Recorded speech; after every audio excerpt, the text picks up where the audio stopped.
আসসালামু আলাইকুম প্রিয় দর্শক, সবাই কেমন আছেন? আশা করি সবাই ভালো আছেন। তো চলে আসলাম হাওড়ে এসে ধানের চারাগুলা কিভাবে রোপণ করতে হয় আপনাদেরকে দেখাবো। সবাই সম্পূর্ণ ভিডিওটি দেখে যাবেন। ভিডিওটি দেখলে আশা করি আপনাদের ভালো লাগবে। তো চলেন সবাই সম্পূর্ণ ভিডিও দেখেন। আসলে বন্ধুরা, সত্য কথা বলতে কি, বাংলার কৃষিভিত্তিক সংস্কৃতিতে ধান কেবল একটি শস্য নয়, এটি জীবনের প্রতিচ্ছবি, পরিশ্রমের ফল এবং প্রাচুর্যের প্রতীক। চারাগুলো একমুঠো ধানের পিছনে লুকিয়ে থাকে একজন কৃষকের বছরের পর বছর ধরে জমে থাকা ঘাম। ধান যখন পাকতে শুরু করে তখন মাটি শুধু সোনার রং খেলে না, সেই দৃশ্য আর মন ছুঁয়ে যায়।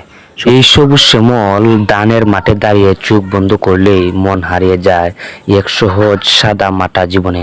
সোনালী ধানের আত্মার রুদেলা সকাল শুধু ফসল নয়, এটা এক একজনের কৃষকের স্বপ্ন আর ধানের বর্ষা। ধানের দুলনি বাতাসে নয়, বাঙালির ছবি দিয়ে সুর তুলে। যেখানে ধান জন্মায় সেখানে ভালোবাসাও জন্মায় না, মাটির সঙ্গে গ্রামের সঙ্গে।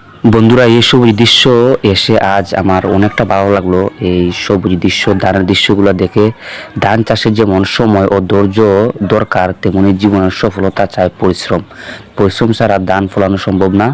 তো তাই প্রতিটি গ্রামেই থাকে প্রত্যেকটি গল্প ও কথি। ধান নেই তো ভাত নেই, আর ভাত নেই তো জীবনের স্বাদ নেই। আসলে সত্য কথা বলতে কি, ধান দেখেন কি সুন্দরভাবে চারাগুলো রোপণ করা হয়েছে। মনোমুগ্ধ দৃশ্য দেখে আমার অনেকটা। তারপর দেখেন বন্ধুরা, ধানের চারাগুলা কিভাবে রোপণ করা হয়। তো চারাগুলা মাটির 2 থেকে 2.5 সেন্টিমিটার রোপণ করতে হয়।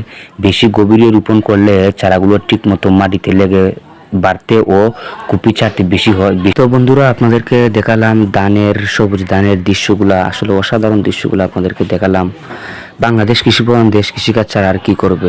এক মুঠো ধানের পিছনে লুকিয়ে থাকে একজন কৃষকের বছরের পর বছর ধরে জমে থাকা ঘাম। ধান যখন পাকতে শুরু হয় তেমন কখন মাঠে শুধু